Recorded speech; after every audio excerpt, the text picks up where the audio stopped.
and we'll share that with registrants. And you can select to show closed caption on your own display if you like while it's happening. So this program is one of our series of community education classes, which are open to anyone. You don't have to be a land steward or part of our program. Anyone can join in. If you want to hear about our upcoming classes, just Google OSU Land Stewards and find our homepage and click the subscribe button, and you will get notified about upcoming classes. That's all we send out on that email list. If you have any ideas for classes, feel free to drop those in the chat and I will capture that. I'm Rachel Whirling. I'm the coordinator of the Land Steward program. We also have with us tonight Marcy Kaminker, and she is the chair of our education committee. So if something were to happen on my end with technology, she would pick up the reins for us.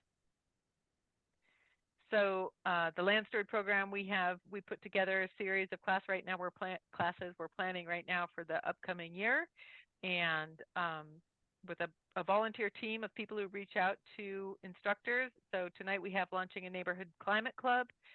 Our next offering is this trail building class that you see down there at the bottom, but in between we have some small farms programs offerings, and there are other things coming up from forestry program and other extensions that might be of interest. It's great to just search if you search the Land Stewards or get to the events page, you'll see lots of things coming up. No end of learning. So with that, we will get to this evening's presentation. So this is about launching a neighborhood climate club, and very timely because we are working on putting together kind of a sub-series within our education series about sustainable living. And I think this is a great way for us. We're not quite launching that yet, but this is really right at the beginning of our launching of that series. So I just want to introduce our speakers tonight. We have Sonya Daw. She is a good friend of mine and a science writer, editor for the National Park Service with a background in wildlife biology and English. She is passionate about sustainable living, music, birds, and science communication. And with her on the same screen, but just off camera, and she'll be doing her own presentation, we have Melody Norris. I hope I pronounced that right. I didn't even ask. She is a retired science and special education teacher. She served on the Parks and Recreation Commission in Ashland. Her passions are water and nature's stewardship. And finally, we have Jim Hartman. He is a local climate activist who retired in 2020 from teaching high school science for 30 years, including annual units on climate change. His latest passion is developing the Neighborhood Climate Action Network. All right, so that I will stop my share and give our speakers a chance to share their screen.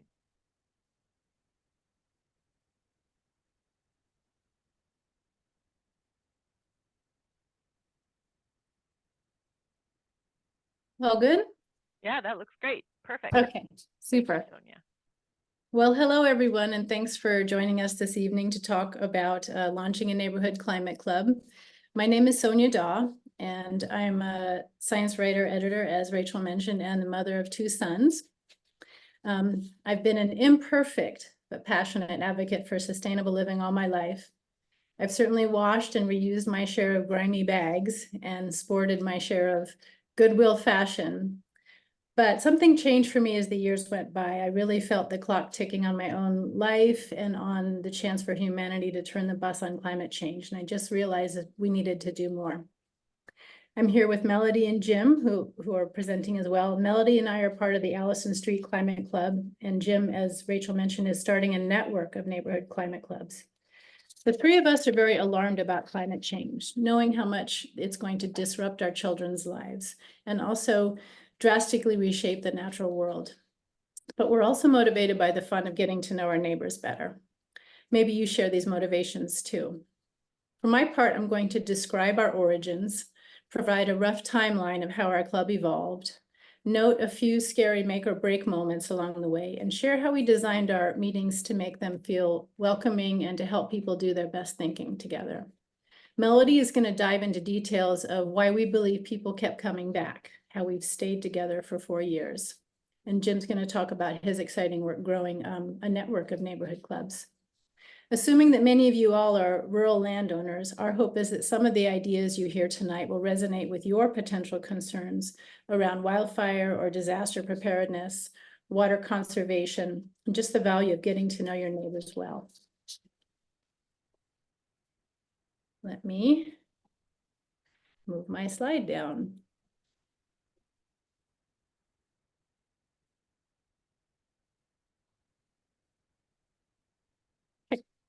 You'll recognize a few common themes woven into each of our talks. First of all, group dynamics really matter. We know that people will keep coming back if it feels good to be part of the group. Without that, I really think you have nothing. Flexibility. Groups evolve organically. Every group of people has its own personality, and our group has continually evolved in response to the interests of the people in the group. Shared leadership. In our club, no one is an expert. We're all learning together, and anyone can lead a meeting.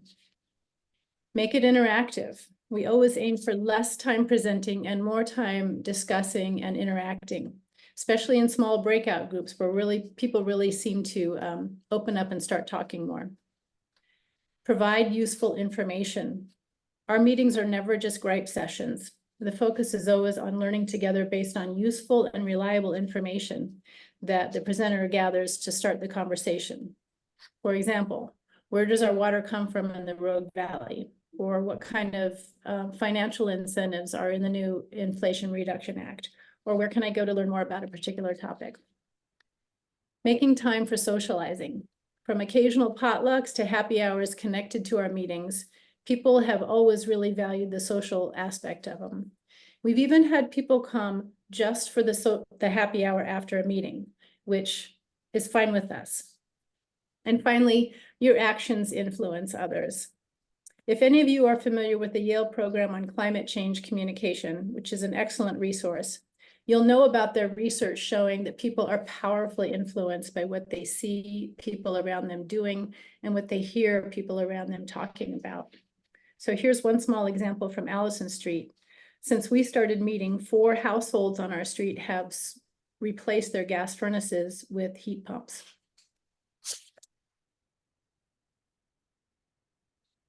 So let me start with our origins. Some of you have maybe heard of Project Drawdown.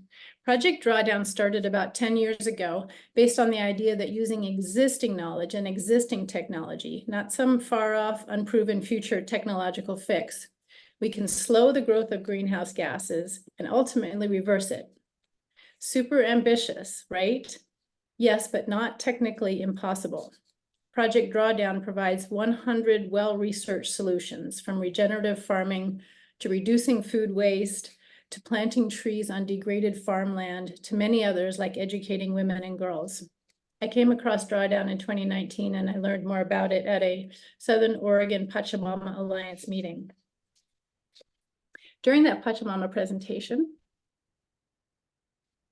I watched a short video clip from an activist named Will Grant about the 4 levels of action that we can take. And by the way, I highly recommend watching this video clip. It's just 10 minutes, and I've provided a link in the chat as part of the resources.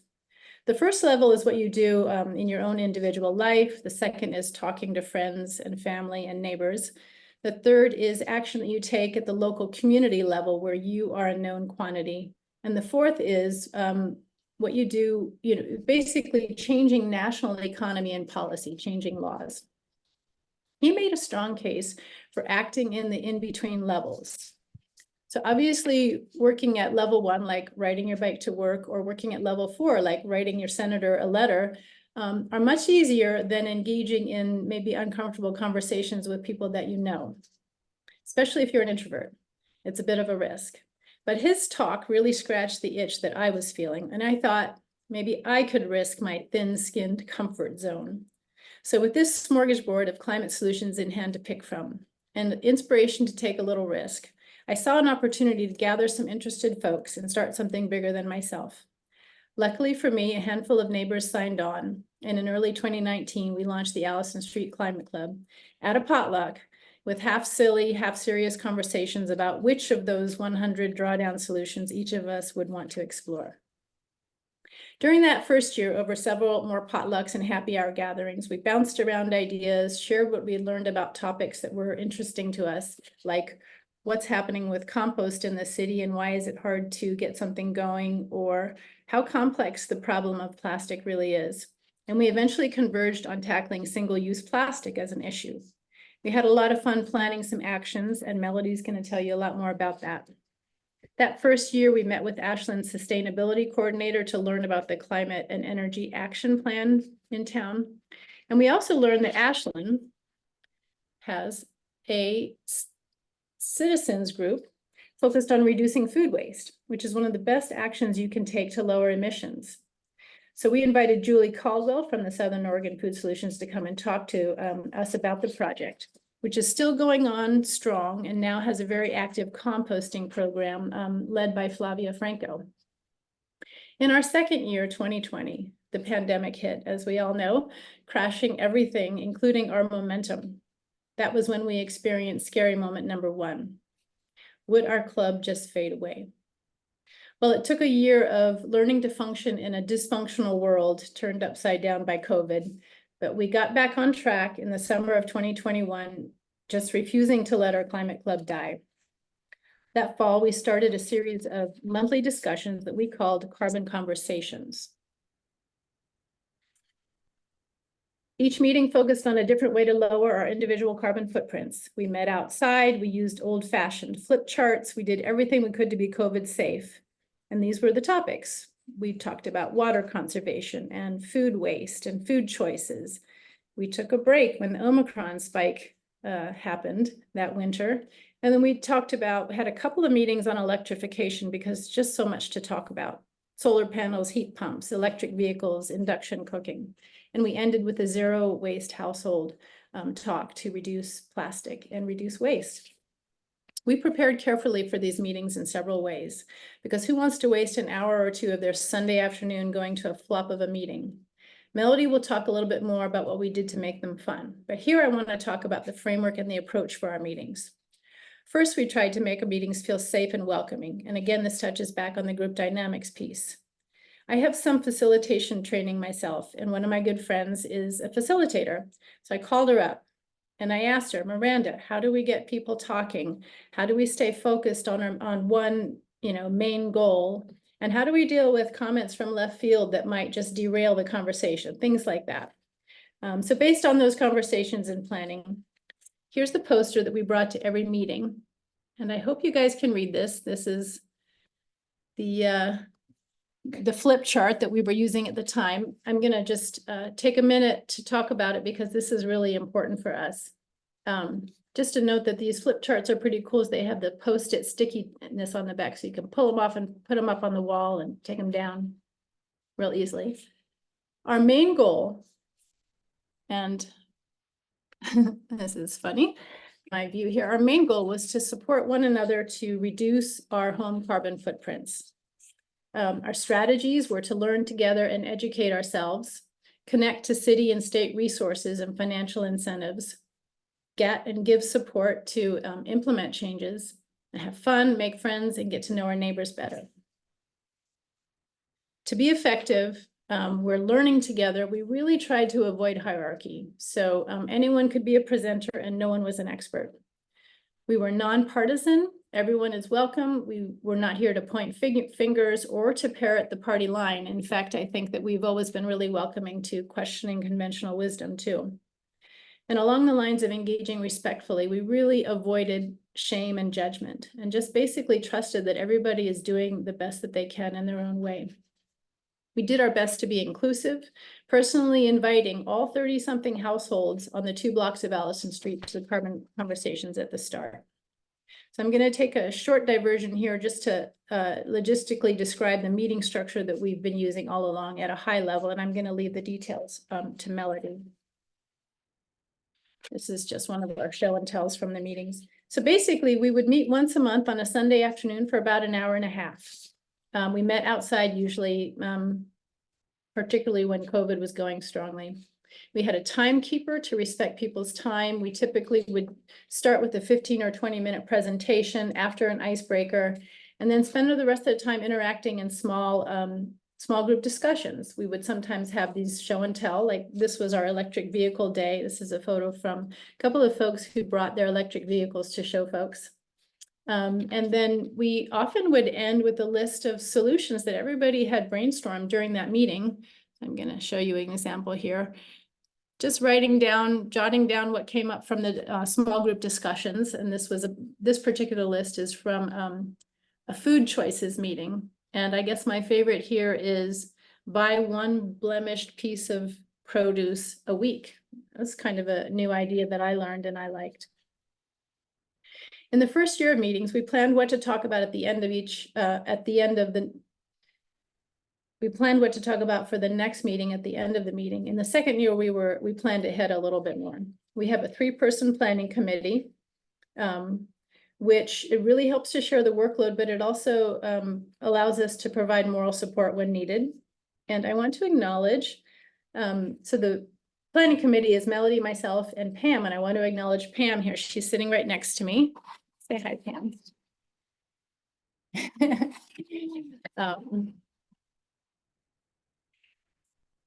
We had one point of contact, and that was Pam. So she controls all the messaging. She makes sure we don't overload folks with emails. And after each meeting, she sends out a great email with all kinds of resources from the meeting. And she just has a friendly, wonderful style of communicating. The other way we prepared was to have a pilot meeting before we began the first formal carbon conversation series. And this was when scary make or break moment number 2 occurred. Or maybe it was more like a wet blanket moment. Melody was halfway through her presentation when someone in the group made a comment that caught us all off guard. This person said, well, we've all been brainwashed into thinking that your individual actions are the problem and your lifestyles are the problem. But the problem is actually with corporate behavior and national policy. What we're doing here doesn't make any difference at all. We're wasting our time. We should really be calling our senators and becoming politically active. So there we were, kind of silently digesting this comment that potentially could derail our meeting before we even got started with this. And I think the answer that came from the group, thank goodness, was yes, and yes, of course, we should be worrying about national policy. Yes, of course, we should be active at all levels, but tending to our own homes is a good place to start. You know, walking your talk brings you integrity. We're better informed. And by doing it together and cheering each other on, we're having a lot more fun. Makes it a lot easier. I wish I'd known back then what I know now about how powerfully influenced people are by others. In the end, I think we basically are doing so much more than just changing our own behaviors by taking this journey together. So we had 6 meetings that first fall and spring with several different people stepping up to lead the meetings. And we ended it with a low-key, friendly potluck to celebrate the year and plan for the next one. I'll be honest, and I'll tell you that for probably more than a couple meetings, we didn't know if anybody was going to show up. Thank goodness for spouses. In the end, we had as few as 5 and as many as 15 people come to our meetings, which is about the max you can fit into a living room or a backyard. And I think we just learned how to keep the faith. So zooming out to the bigger picture, I'd like to offer 2 final reflections. First, looking back through my notes for this presentation, I'm amazed by how much we've learned over these 4 years. We learned what bioplastic is, how much money we can save through various types of climate action. We learned where our water and our electricity come from in the Rogue Valley, so much more, and we're all so much better informed. And that's thanks to everyone who comes to our meetings. I may have launched the club, but every person in our group has contributed in really valuable ways and kept it afloat. I am so grateful for my wonderful neighbors. The second reflection is that over the course of those first 2 years, something surprising and wonderful began to happen. Strangers called me out of the blue to talk about climate action in town. We began making connections outside of our own little climate club. Going back to the concept of the 4 levels of action, we were already acting at level 2 by working with neighbors. But now we were reaching into level 3 territory, starting to connect with at the community level with other folks and other groups, action within the local community. I already mentioned that we had connected with the city's sustainability coordinator and the local food group, but I soon had the chance to sit down for coffee with 3 different folks connected with the Ashland Climate Collaborative. In separate meetings, they each asked me about our climate club. And in turn, I learned about their hopes and ideas and the new collaborative that they were establishing to support groups just like ours. They're a fantastic resource, and they've already formed several working groups. Jim is leading the working group that you see on the lower right here under Neighborhood Climate Action Network. But they've also got groups on electrification, making streets safe for biking, water conservation, and compost. There's just a lot going on. Quick side note on the topic of connecting people.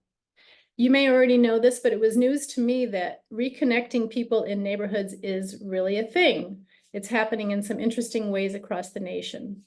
There's a book called Neighbor Power based on Seattle's experience. There's a Cool Block program. There's the Global Transition Cities Network. In these divided times, that kind of thing gives me hope. So continuing with my second reflection on the theme of making connections. In the summer of 2022, Jim Hartman invited Pam and Melody and I to coffee to learn about our club and to share his vision of starting a network of neighborhood climate clubs in Ashland.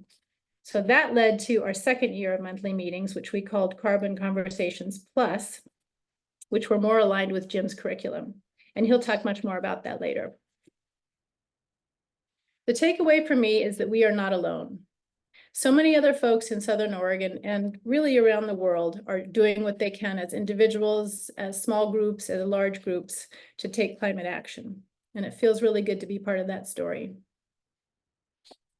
So with that, I'm finished with my part. And if anybody has any questions, like we could take a few minutes to answer, or we can move on to Melody's part.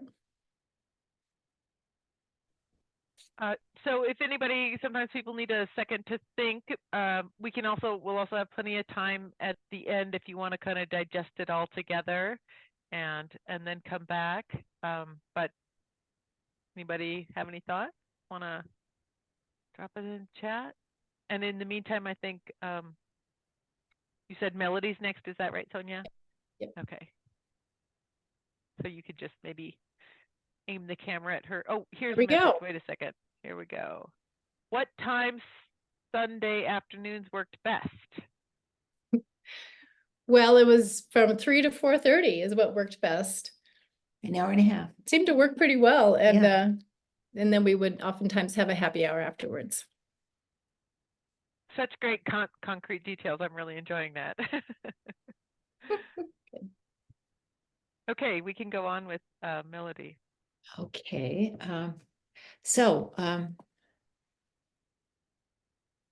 There. So my part is keeping it going, making it fun, and including everybody. And so this is just a little slide. There's Charlie that he's connected here with Sonya, and that's Michiko.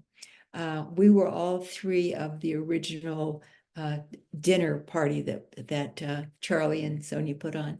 So I'm Melody Norris, and my neighbor across the way, Kurt, he calls me the Queen of Allison Street. And I'm not sure what he calls me behind my back, but you can be assured that it's funny. Kurt is one of the unsung heroes in our Allison Street Climate Club. He always has something unexpected to say, and he keeps things kind of riled up, which is very nice. It's important. So I moved to Ashland and to Allison Street in 1979 with my two junior high daughters. I came to teach special ed and then science at Ashland Middle School. So that was 44 years ago, and I'm still here and I'm still alive almost. You know, my brain's going, but pretty much other than that, I'm still here. So Sonya has really done a real thorough job of the history of our group and the details that have what have kept us going and what we're still creating. So my next slide. So why have we been successful?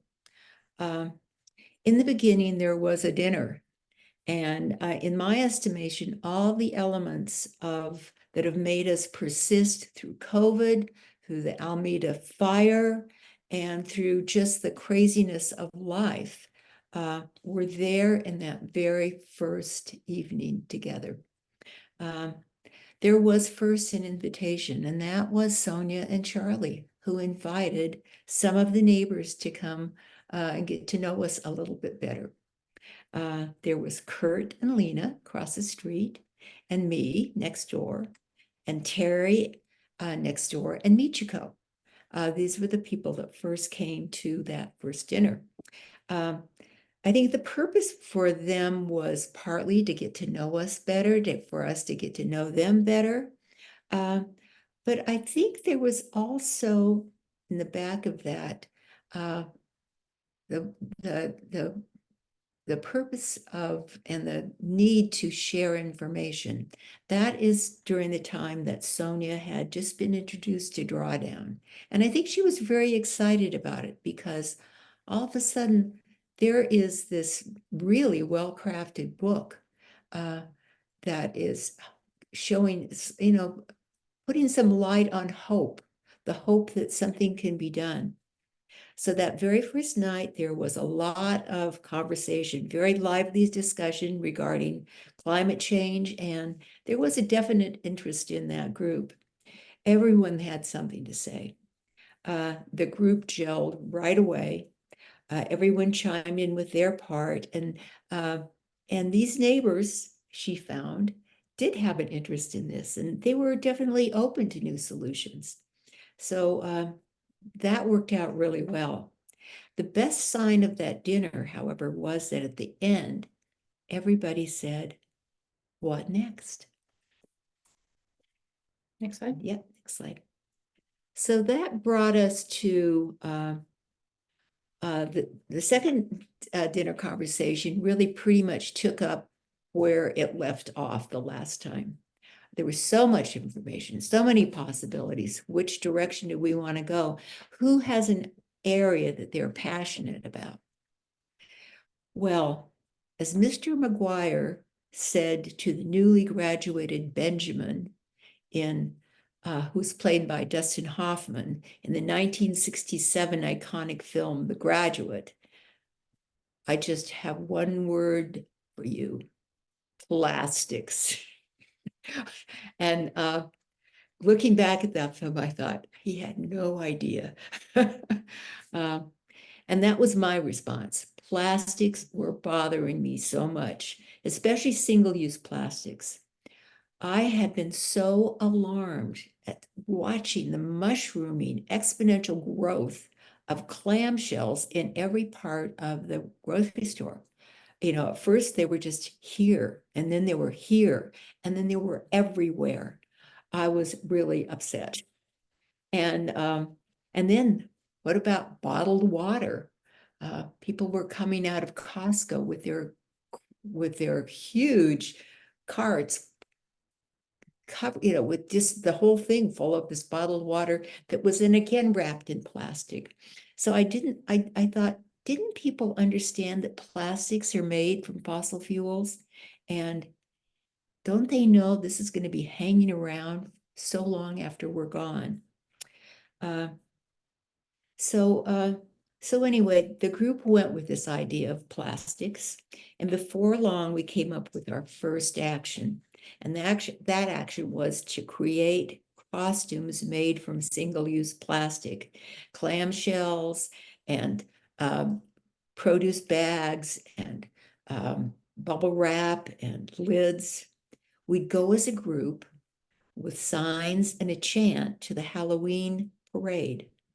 And here was our chant: recycle, reuse, reduce, no more single use. And so, of course, we practiced that a bit. And when we got down to the parade, what did we find but another group doing the same thing? That was really encouraging. So we did that. It was fun.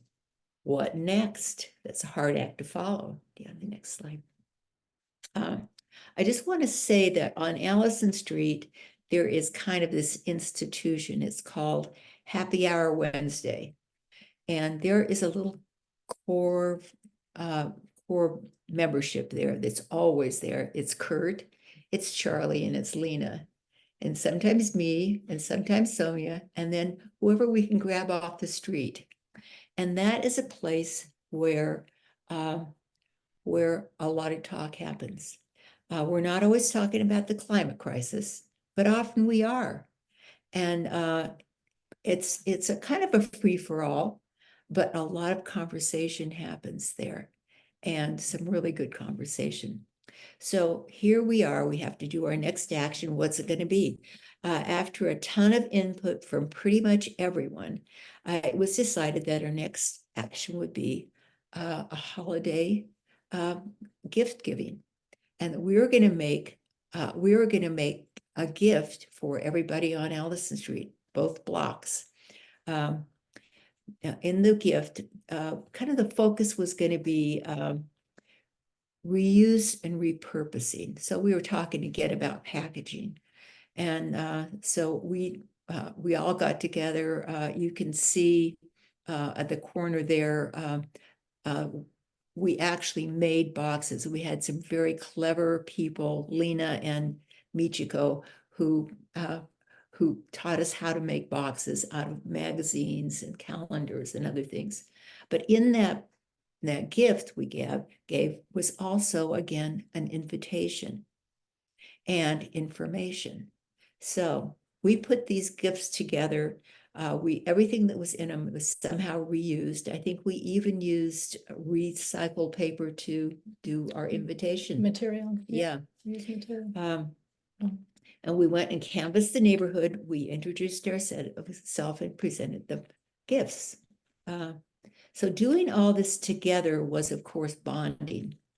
But more importantly, it's really when we identified ourselves as the Allison Street Climate Club. We were a thing all of a sudden. We got some new interest.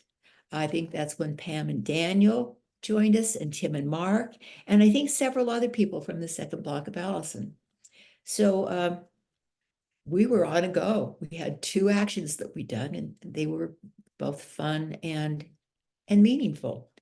Then COVID came, and it put a wrench in the works. And there, our Kiki cat is here. So COVID kind of stopped us, but fortunately, we still had that happy hour Wednesday that started up again, because that can't be stopped. And it was such an institution. And as soon as the weather got warm enough, we were back out there talking again. We had our social distances, and we were outside, but that was a place we could talk. Then our second big thing happened besides COVID. There was the Alameda fire. Next one. Yeah, the next slide. Oops.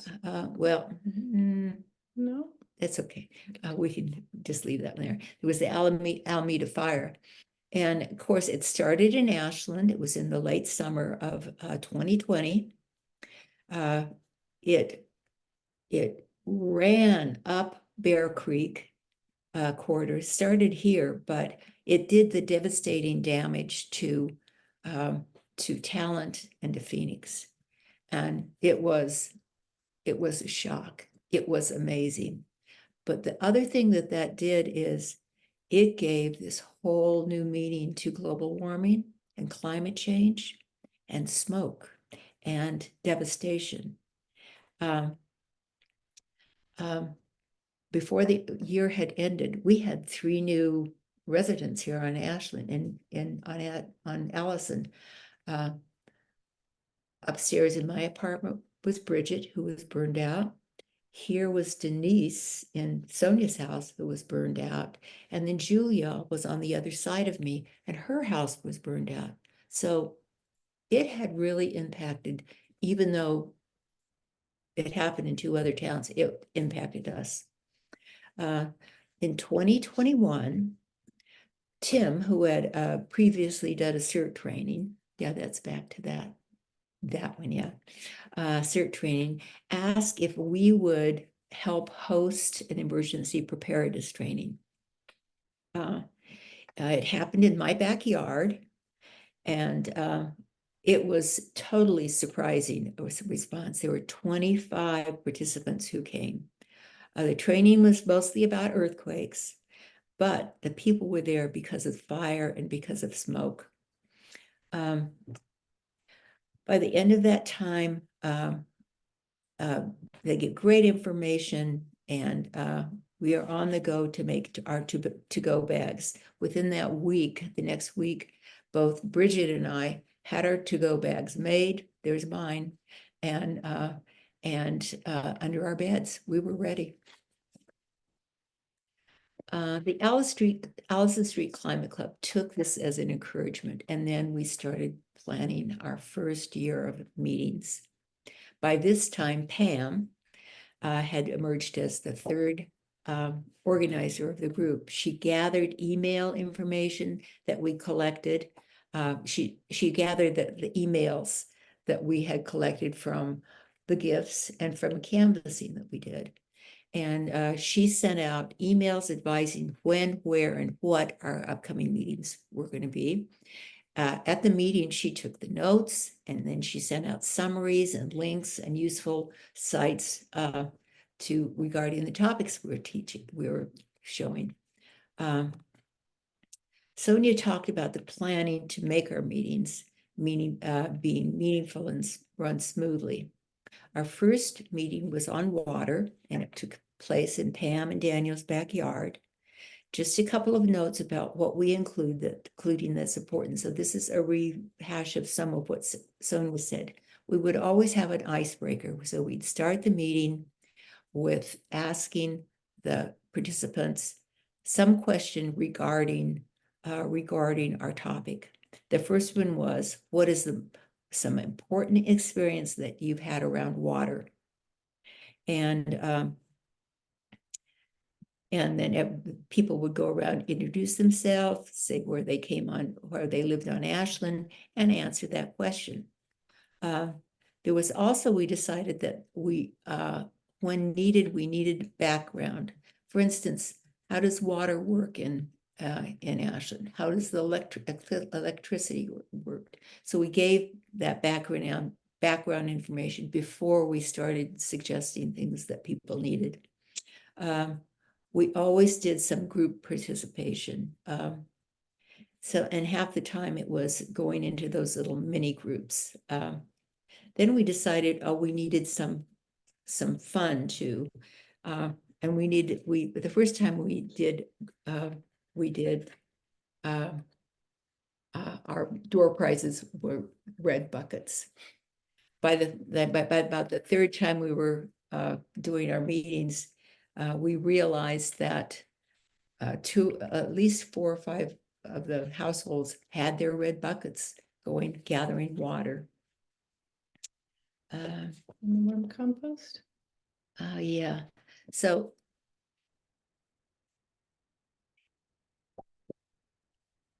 it's just one of our show and tells. Yeah, this is one of our show and tells.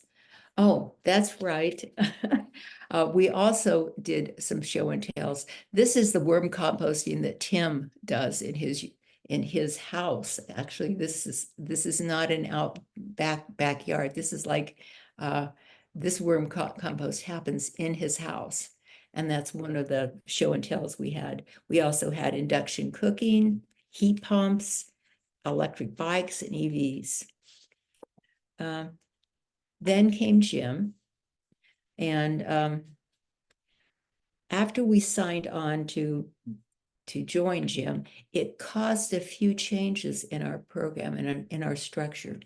The very first change was that we went from our flip charts, which I feel really comfortable with because old school, and I was really resistant to all these the slides in the PowerPoint. But you know what? It really was an advantage, and it worked out really well. And Jim had so many good pieces of information and slides to share with us. And so, we moved up in technology. The second part was the social element. His meetings, the format was that they started with a potluck, and then they did the meeting afterward. We talked about it quite a bit and decided we kind of like the way we're doing it now. We start with the meeting, and then we had this happy hour. And that has been really successful for us. Maybe it's because of our regular Allison Street attachment to happy hours, but anyway, that has worked. And we also really enlarged the topics. We added FireWise, emergency preparedness, and participatory democracy. Next slide. And now that's back to that Alameda. You want to go back to Alameda? Yeah, the Alameda fire. Yeah. There you go. Okay, so I was given the task of presenting FireWise. That was our first one of the day. Okay, and that was quite a risk for me because I probably had the worst house in the whole neighborhood for sharing the FireWise. But I went with that. Kurt likes to call my house, call my 2 Norwegian blue spruce the twin torches, which is really true. They're big, volatile trees. I turned that on its head by having the fire marshal come in and do an assessment on my house. When the people came and I presented, then I broke them into 2 groups and said, okay, go out there and find out what's wrong with my house. What do I have to do? They came back with a pretty full docket of all the things I needed to do. They were really quite spot on. And so by the end of that, I had a lot of work to do. And because I was modeling, I got most of it done. Next one. The last addition to our curriculum was participatory democracy. Now, Sonya has talked about those four levels, and the day that she did that, that was a kind of a tough one to take on because we hadn't done it before. But what happened with that group is we had one of the best discussions and excitement. There was a lot of excitement and really participation from the group. We came out of that with like a lot of energy. One of the pieces of energy was that Marcy, who's a new person in the neighborhood or fairly new, said, "I'll do one on e-waste." And there was a really good response to that. So are there any questions that you have for me? Oh, I would like you to look at this slide. This is almost everybody here is part of our Allison Street Climate Club, with the exception of these 2 people here, the fellow in the gray and the woman with the plaid shirt on. And we're missing a few people. And we're missing, we are definitely missing a few people. But I just want to say that we have made a lot of difference just here on Allison. But actually having this group, it's tendrilled out to a lot farther. But my family and my friends all have been touched by this group. And I think that that's true of pretty much every one of us. So the growth that the information and growth that we've made have affected a lot of other people. Okay, done. Questions? It's really inspirational. I'm sure we'll have some discussion at the end. Give folks a minute. Maybe I think we're going to switch to Jim, right, for presentation. Yes. So if anybody has any questions about the part that Melody has shared, feel free to drop them in the chat to start with.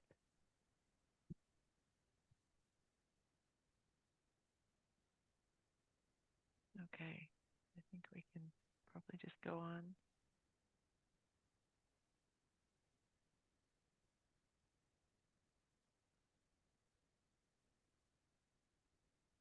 Perfect.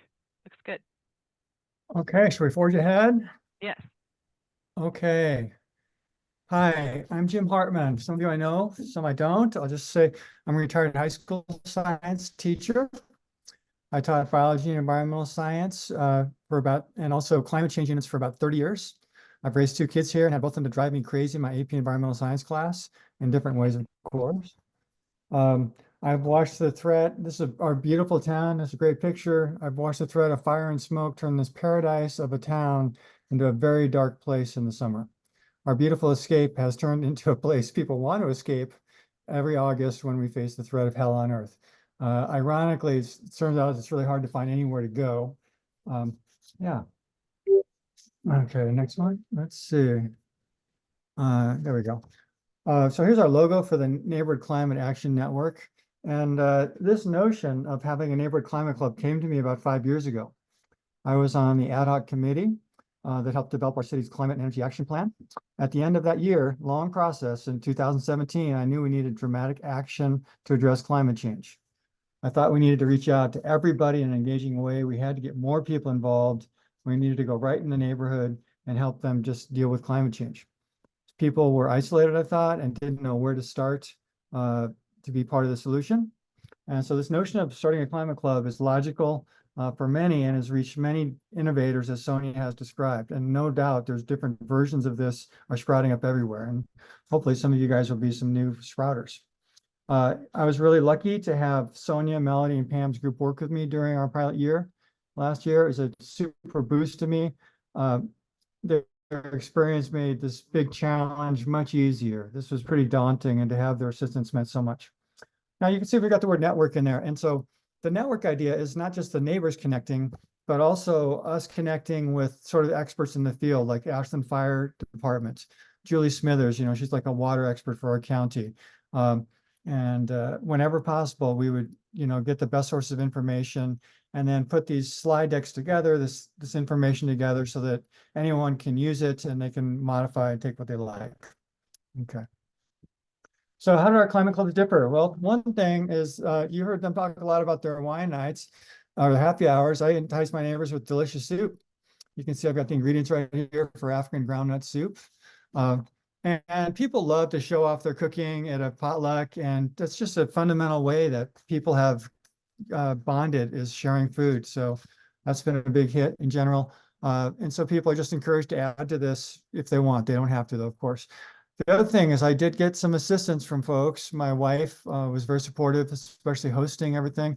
And then Eric, my neighbor, was a former school board member, had a vision, the same kind of vision to do this neighborhood climate work. In fact, his brother worked for the city of San Francisco to help neighborhoods have block parties so that they would bond together. So he really felt like we needed to connect as neighbors. I was the only presenter, honestly, for the most part, whereas Allison Street had 6. So I think that they had a better way to do it. And generally, I wanted to create a model and lessons that could be shared so that everyone would not have to reinvent the wheel. And so that, this research could be done and made available to folks, and you could pick and choose and take whatever you'd like. Oh. The trick is to advance it. Here we go. Okay, so yeah, as they mentioned, just how do these things work? You can do the whole thing can be either 2 hours or 3 hours. So you can see the potluck could be 60 to 90 minutes. You could end with some team building questions, the last 15 minutes or so. A team building question might be, what other states have you lived in and why did you move to Ashland? And people just love to hear other people's stories. The second half is business. And the first bit of that would be, hey, what did you do from our last meeting? We talked about water conservation. Can you share some of your experiences? How did that go, or some of your thinking? And that'd be 15 to 20 minutes. You can see new content is only 35 to 55 minutes. It's not that long. And we try to make it interactive, as we've mentioned. But that's kind of what the leader is responsible for, somehow conveying one way or the other. And then closing would be maybe appreciations. You could talk about where's the next meeting going to be. People might say actions they're thinking about doing, that kind of thing. Okay. Now, these are the themes, and we've kind of talked about these. And I just want to point out that these were timed. A lot of thought went into the timing of this. We do Firewise first because everybody thinks Firewise is super important. In fact, in my evaluations, that was the most important thing that we did. So start off with something that can get a lot of enthusiasm from folks. Firewise also takes lots of time, so it's good to have time, and February is a good time to prune, and some firewising involves pruning. Okay, and then food-related emissions that involve food seem like a good idea, just to keep the food thing going in March. Okay, and then water conservation in April. People are going to be irrigating soon, so that's a good time to do it. Transportation in May. People will be, the weather gets nicer. You're thinking about biking and so forth. And so we help people think about what kind of cars they might get if they're, how to take advantage of different benefits to buy new or used EVs. Yeah. Okay. Disruptive scenarios. This is right before smoke season comes. There's this kind of anxiety that happens in our valley in July. And so before that, in June, we let people know how to deal with smoke, how to do fire evacuation, and deal with extreme heat, power outage.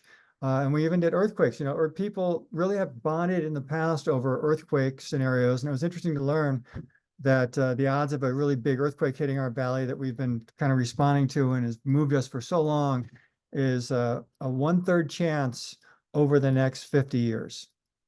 Okay, so that's really gotten people pretty intensely excited, but now we're seeing that fire evacuation is a much more serious thing. And then this was kind of a scary topic to take on, but I'm really glad we did it. I loved it. Nonpartisan participatory democracy. Okay, and that's just encouraging people to engage in politics one way or the other. We focused on connecting with the city council. And out of that meeting, it was kind of neat, like 8 people in my neighborhood wanted to get monthly action alerts to write a letter for climate change or go to a meeting to support our youth doing something for climate change. And I see that growing. So people understand that's something that they should be, keeping doing on a regular basis, monthly basis. And then we had a couple in October and November on reducing home emissions. So the why and the how. The why really focuses on natural gas, why that's such a big issue.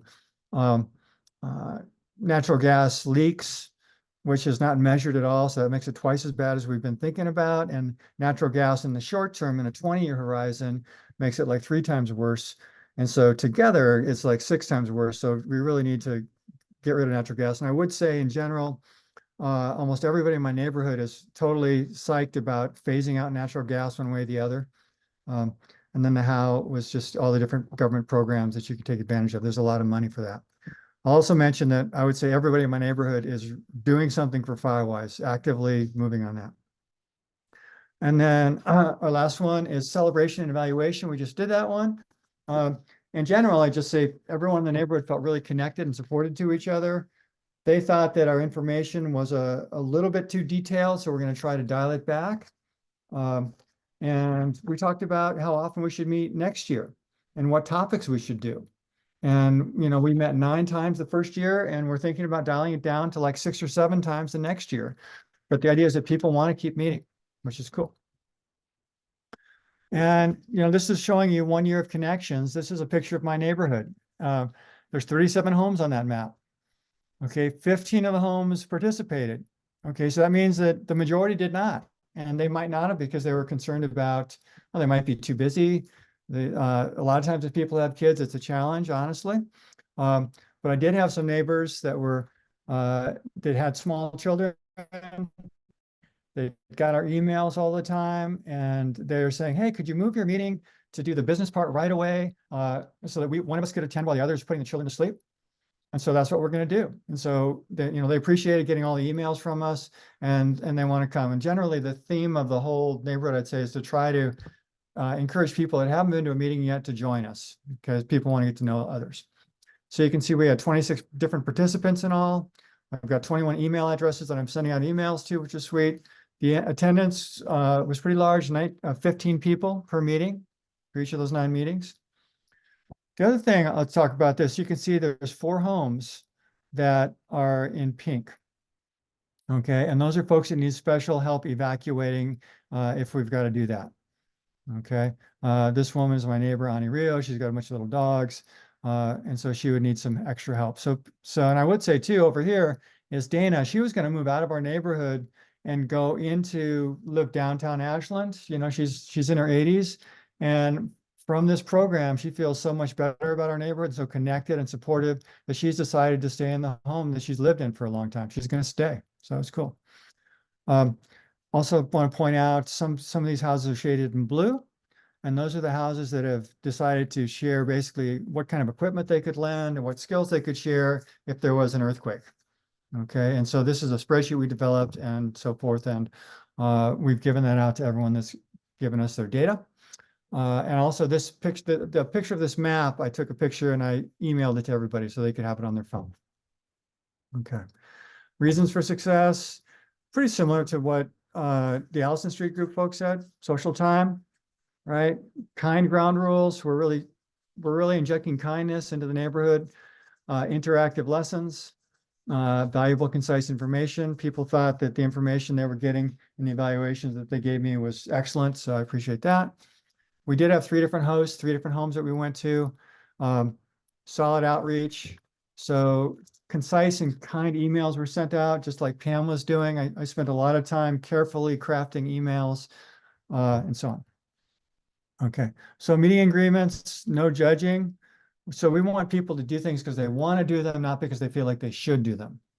Okay, and also we weren't here to debate climate change. We're just here to be part of the solution. No politics that can derail meetings.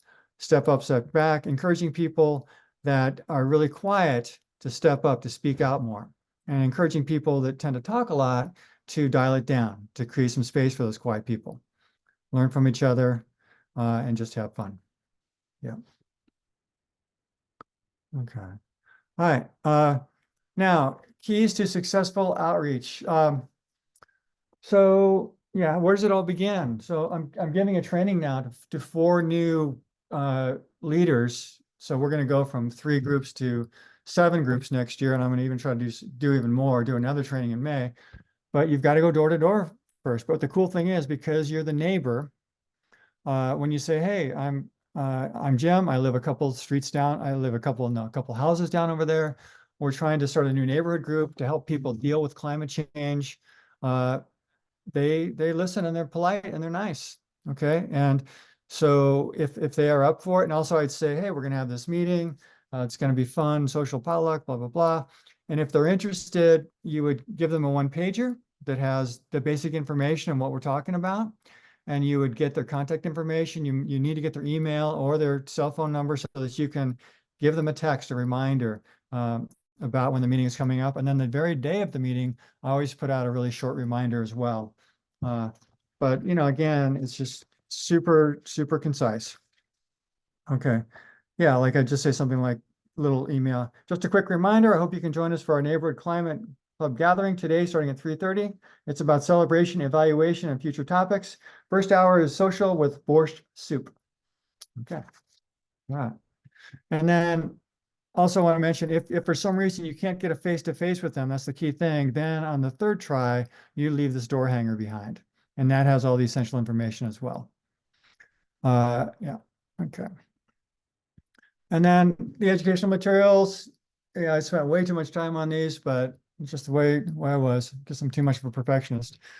But about 40 hours per unit. So we have PowerPoint slides, we have a resource page that's got lots of details if you want to go into something in depth.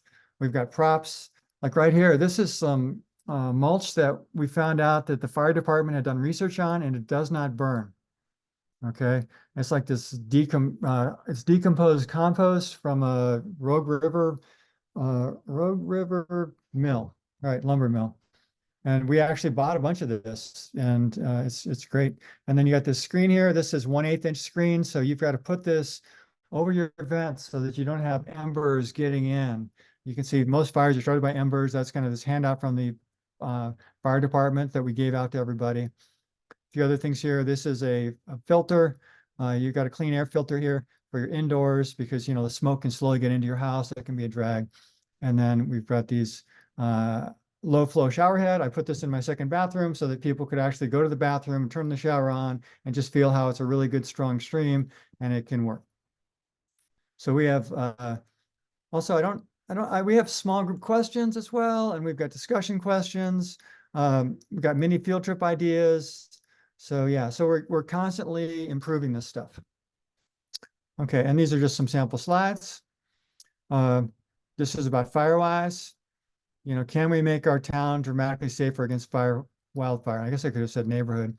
And yes, but it takes responsibility to do our part. You can see this is a house that's got a big firewood pile right next to it. And just today I was putting together a firewood crib at my house that was screened in by that 1/8 inch screen. Then over here you can see just a picture of, you know, how sad it would be if your home burned down and everything you love inside of it. And yes, you know, Firewise does take years, but you know, it's much better than having your home burned down. So we want to try to reduce that. Here's one on water conservation. So half of water used outdoors is wasted.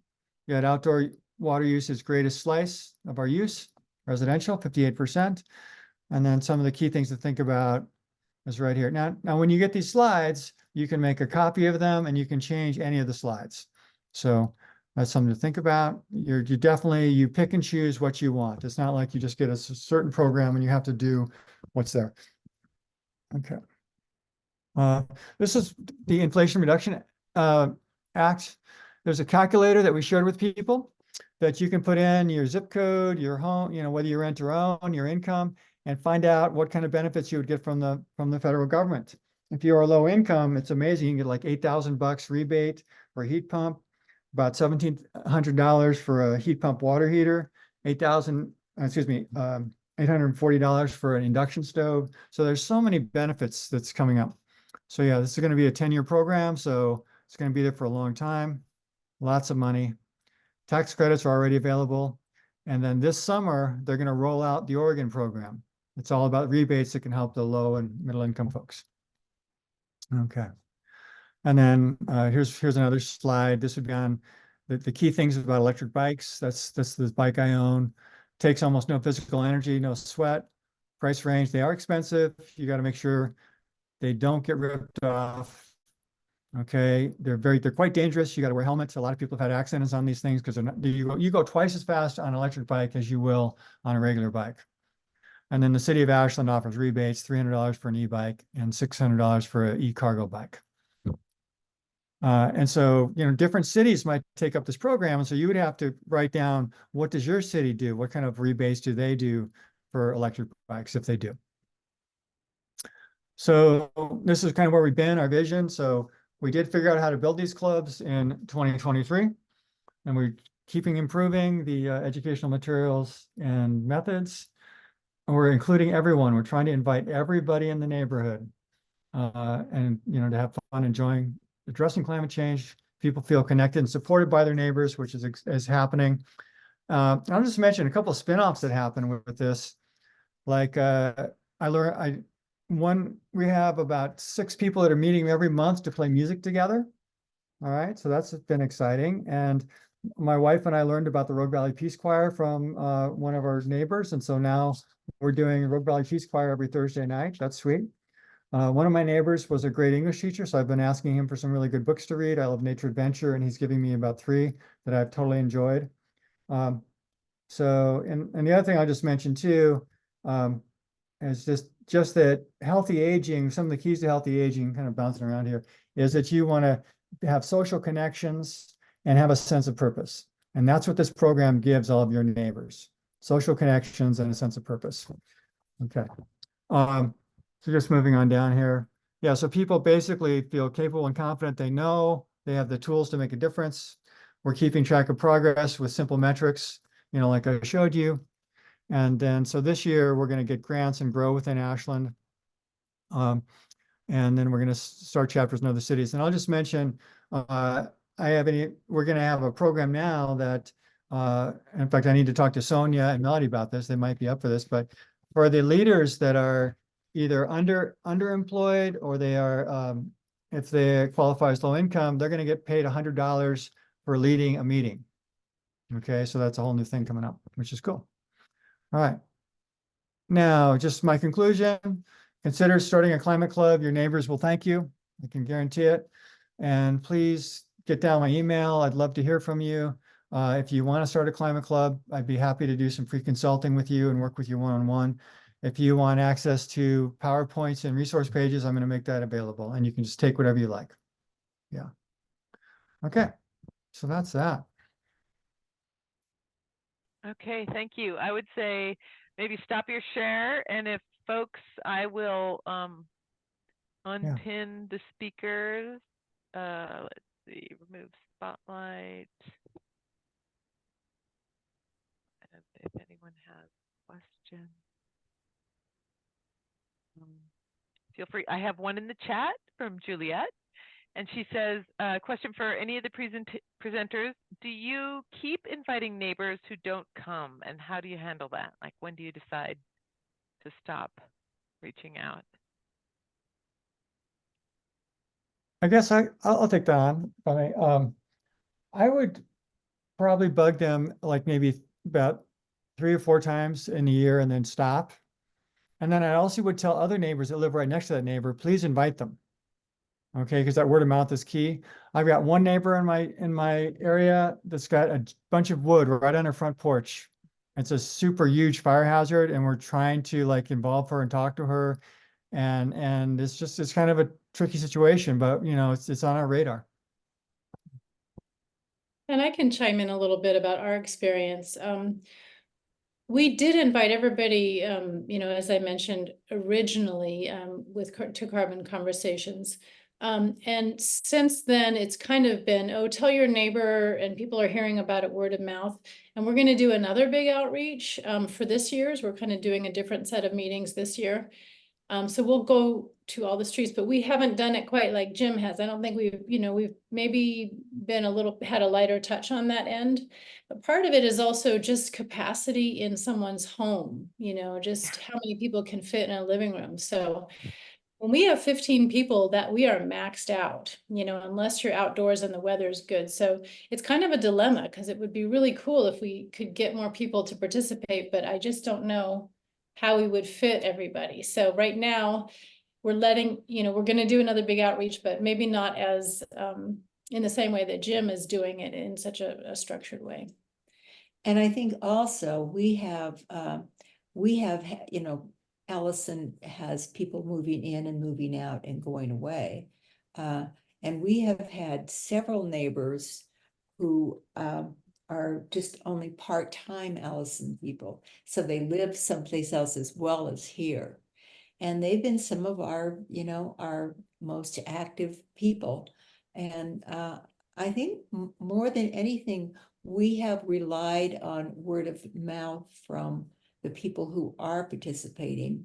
We haven't really bugged people. I don't think. Yeah. Well, Yeah. we left everybody on our email list. Right. So everybody gets all of the emails, all of the summaries. This is what's coming next. And I always say at the bottom of the email, if you would like to opt out of this email, just let me know. Otherwise, there's people that have said, I can't come to this one. I can't come to the next one. I love your summaries though. Keep them coming, and I'll come to the one after that. So as long as they're willing to receive the information that we send out and kind of keep track, then I feel like that's an accomplishment.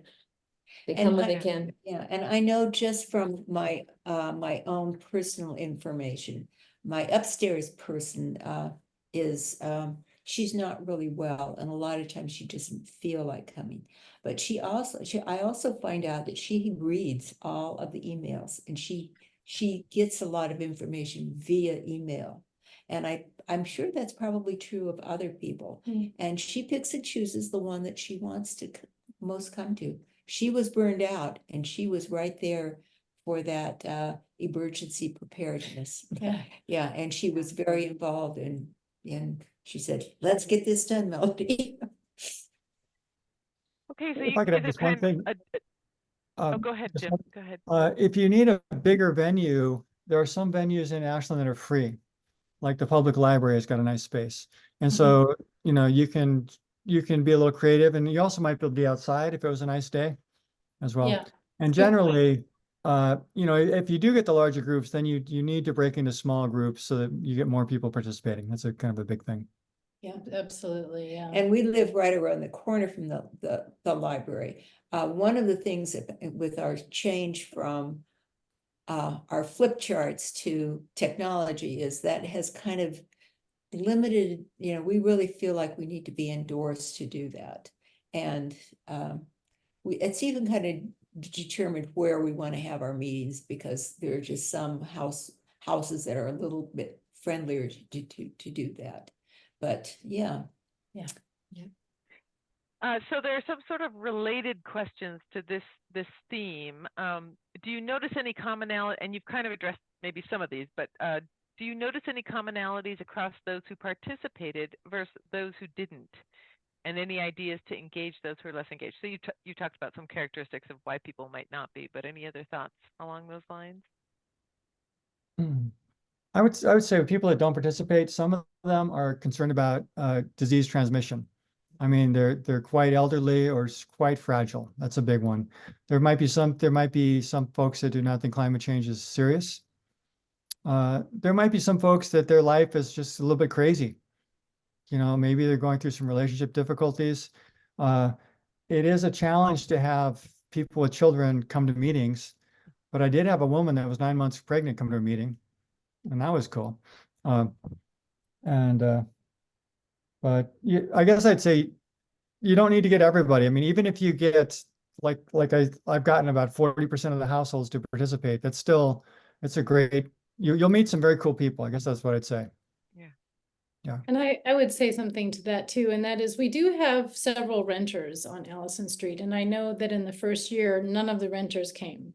And I think that makes sense. If you don't own your own home, you're going to spend money and time doing things to, replace the stove, or, it's maybe not such a great fit. We did have one person just recently join who's a renter, but I think that's kind of an issue at times, is the renting versus homeowning when it comes to individual actions that you can do to lower your carbon footprint. I know that there is, I think there is more available for renters. I think there are some incentives that may be increasingly available, like the IRA might actually offer some of that, recognizing that it's a problem, but that I noticed that here. The Right. other thing is that our demographic, a lot of the renters are younger, and it doesn't seem like we have attracted as many really young people, although we have somebody who's young. Somebody just joined us. Just joined us, and it's like nice she's to the have some- minority. It's and I'd like to see more young people coming. That Right. I just have to mention, like, 3 of the 4 new leaders that I've got that I'm training right now are young, and they're renters. Their average age is 30. Oh, great. Okay. And so we're gonna, that whole thing about being a renter, that only affects the home electrification piece. All the other units are totally valid.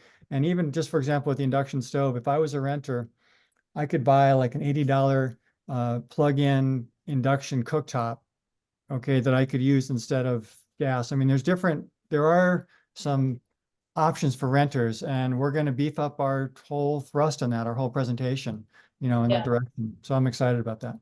Great. Yeah, nice, good, that's great. Anything that you know of that's going on in talent, or do you have any connections? And if you do, maybe put them in the chat or share with me after.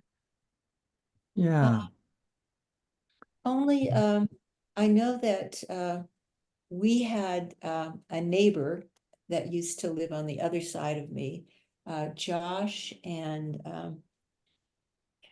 Jennifer, with the child. They moved to Talent, and she's been involved with farm to table and that educational. So when we did food, we kind of looked at some of the organizations in Talent that were real active with composting and with that sort of like CSA and so forth. Yeah, I would say if someone's interested in starting one, you might wonder, how much time does this take? Right. And I'm telling I would say if you're doing it, it would be an average of about 3 hours a week. Okay, if you're going to be a leader. And the other thing is, if you can canvass your neighborhood and find out if there's other co-leaders, people that are really excited about this, that might help you. Yeah. And you could just try a couple meetings, and if the energy's not there, then fine. You had a nice Firewise meeting for 10 people, and that's good enough. let it die. It'll come back, maybe 3 or 4 months later.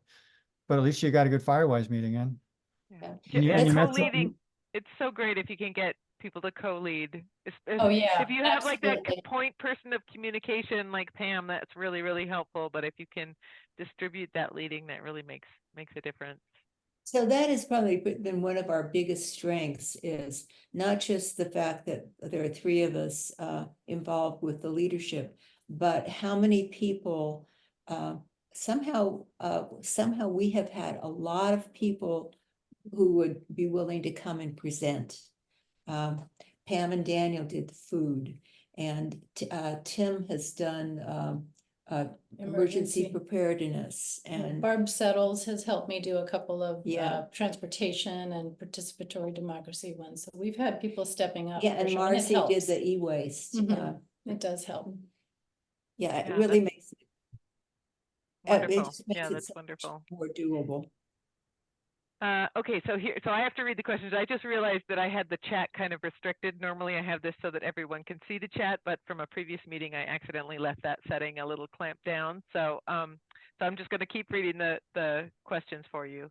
Can you give some examples of how to discuss climate-related issues without getting political? And then both Jim, Melody and Jim mentioned smoke. I'm curious about discussions, if any, about smoke from prescribed fire during, okay, so 2 different questions.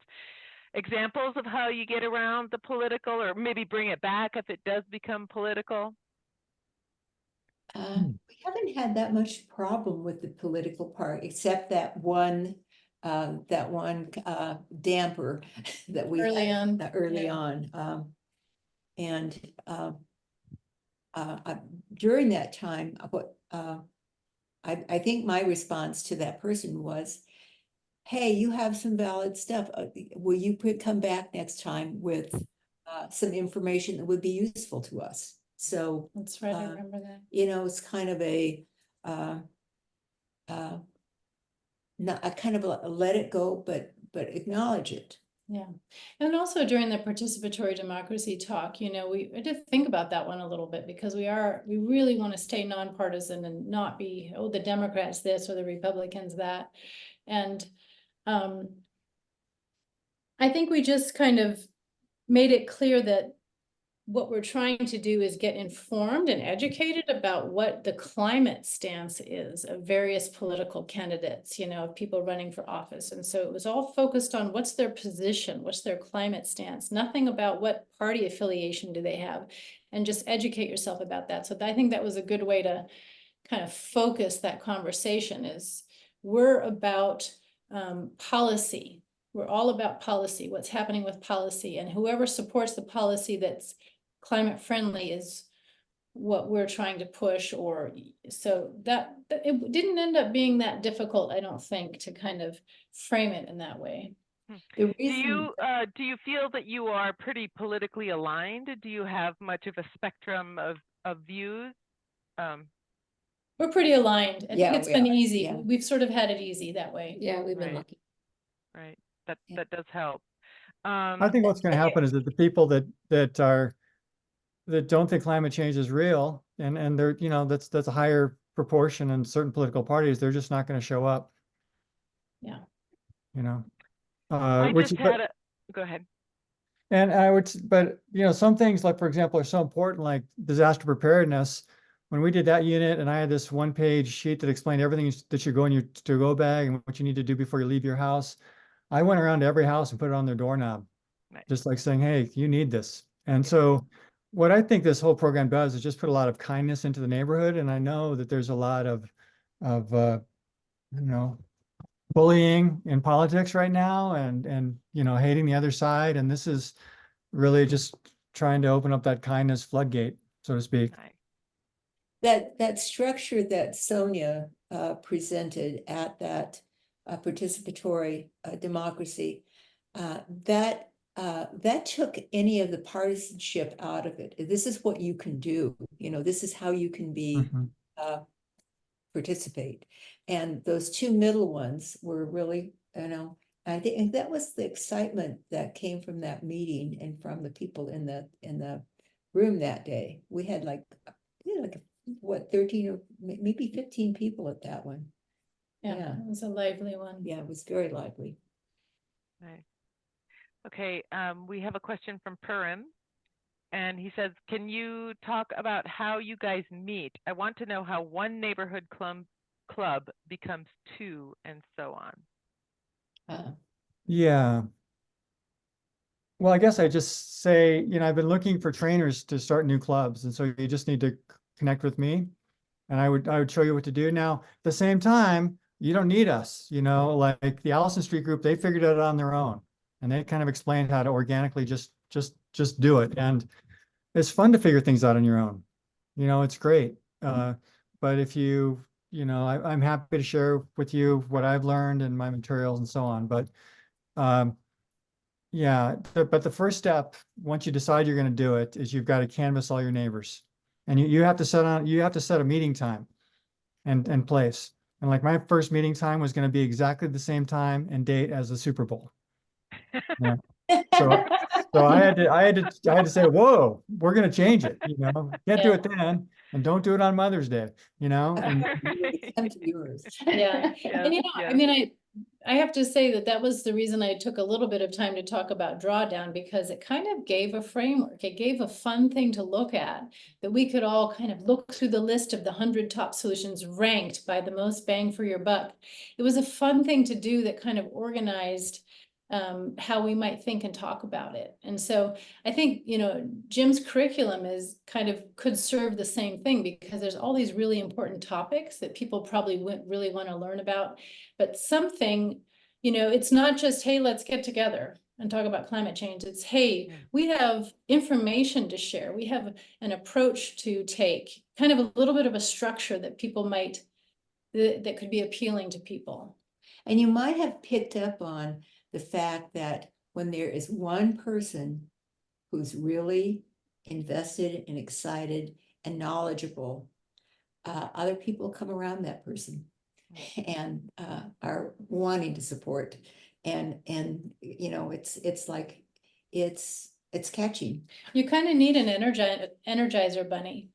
Somebody has to be the energizer bunny who keeps it moving forward and always says, okay, I'll do the presentation. Nobody else offered. I'll do it, Right. I That's remember another saying piece. that. Although, just kind of watching you guys. So Jim, just to clarify, it was the Ashland Climate Network that you were kind of involved with to begin with, and then you started creating, on your own were creating this kind of climate club education piece, and then found out about Sonya's group? that's right. Okay. Yeah, So yeah. one thing I was thinking about, how like the Ashland Street Club, like you guys kind of got together by yourselves. You already sort of, in a way, were a community a little bit more. Thinking about how you have had more leaders and whatnot, I was thinking that might be kind of a little piece of it. It's a little bit maybe more intimate feeling, sort of from the start or something like that. But it's also been really interesting. So the group, the program that I coordinate is the Land Steward program, and we use so many of these same community building tools, really, really similar things with really similar, really great outcomes. And also, while a lot of people are probably left leaning, we definitely have a big tent, and we wouldn't necessarily all agree or vote the same for sure. And, it's really quite a broad spectrum, but when you come down to things that people care about, like their land, so then there's just so much commonality. And I think, our whole country is that way. And projects like this, like your guys' project or like the Land Steward program, really can help highlight that for people, bring us back around to what we all know that we care about, and starting there. So good job. Thanks. Yeah. Yeah, that's cool to hear. Yeah, I just a couple of minor things I have to say before we wrap it up is that there's many other topics that could be done, like talking to your friends and neighbors about climate change might be one, dealing with anxiety or grief about climate. Like, for example, we're not getting any snow this winter, and it's really annoying, to have that, and our reservoirs are low. And then also just people that spend time outdoors that are rural landowners this is a good program for you because you're going to be more susceptible to smoke and to fire and all that stuff. And so anyway, so it's definitely a good program for those folks. Yeah, wonderful. It seems like a great resource, and that you've put so much work into kind of laying that groundwork is really helpful, I think, Jim, for people who want to get started and don't know where to start. All right, you've got some thank yous in the chat. Yeah, and Yeah. we're happy to share our experience too. I mean, Jim is a great resource because he's actually building the scaffolding for people who want to start their own new and have all these materials and kind of a structure. But we're also happy to share, sort of what we feel kind of helped, hopefully we've communicated most of that in this talk, but if anyone has, specific questions, we can also happy to chat.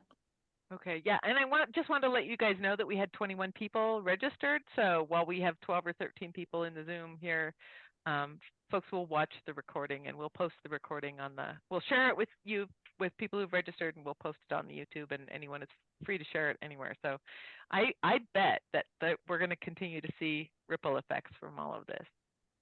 That'd be great. Yeah. Hey, I put resources in the chat, Rachel. I copied those, and I will send those with the recording. Okay. Yeah. Thank you Okay. for doing this. Yeah, Thank thanks. you. Thanks so much. Wonderful. Great. Really Okay, inspirational. Thank you. Bye. Yeah. Okay. All right. Take care. Take care. Bye.